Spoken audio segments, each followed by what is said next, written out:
I made a call up to the controlling agency and I said, this is Blue Max 56. This is our location. We're at 300 feet and we're being tracked by one of the most hostile anti-aircraft systems in the world.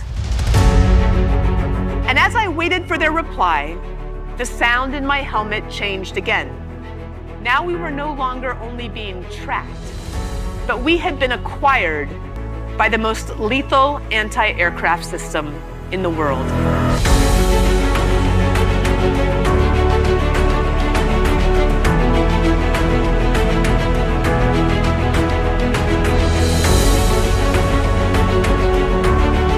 It's deep within our own hearts that we find what we need to lead ourselves and to lead others, and where we find that elusive but critical ingredient to success, which is something that I have always called grit.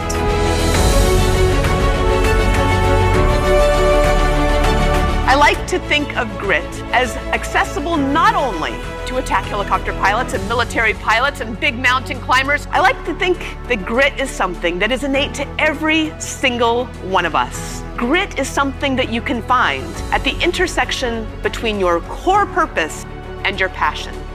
And those who are connected to their core purpose stick around longer. They perform better. Isn't that what you want for your team? Isn't that what you want for yourself? When you connect to your core purpose or your heart purpose, you can negotiate any kind of turbulence that comes your way. But once you find that target, once you have done the work to identify that core purpose, you put it in the crosshairs and you never, ever take your eyes off of it. A leader knows that he owns everything that his team does or fails to do. 365 days a year, 24 hours a day, 7 days a week, on and off duty.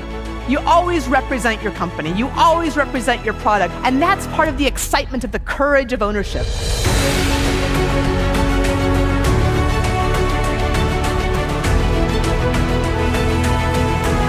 In the spring of 1993, the attack helicopters weren't open to women to fly. It wasn't even an option. But then Congress changed the game.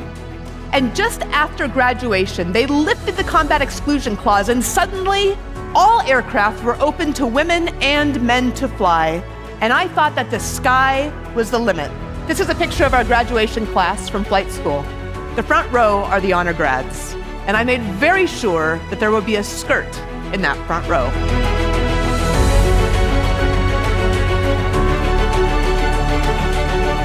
Because I was in charge of the pilots that flew the aircraft, I was in charge of the mechanics that fixed the aircraft. And I had to get out of that office and down the hangar steps, onto that hangar floor, and into the crew chief room where the guys were that turned the wrenches that kept those helicopters in the sky.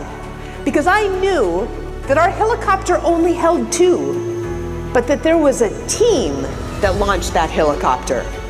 But more than that, I had learned from my 1st Battalion commander that leadership is a sacred trust. And when he pinned on the silver bars of the 1st lieutenant for my very first promotion, he said, "The only good use of increased power is the increased responsibility to take care of your people. Because when you take care of your people, the people take care of the mission." So what do you do when you face fear or doubt? Every leader fails. Every single one of us feels fear. Fear is just another form of resistance. You do the same thing with fear as you do on takeoff. You turn the nose to face the wind.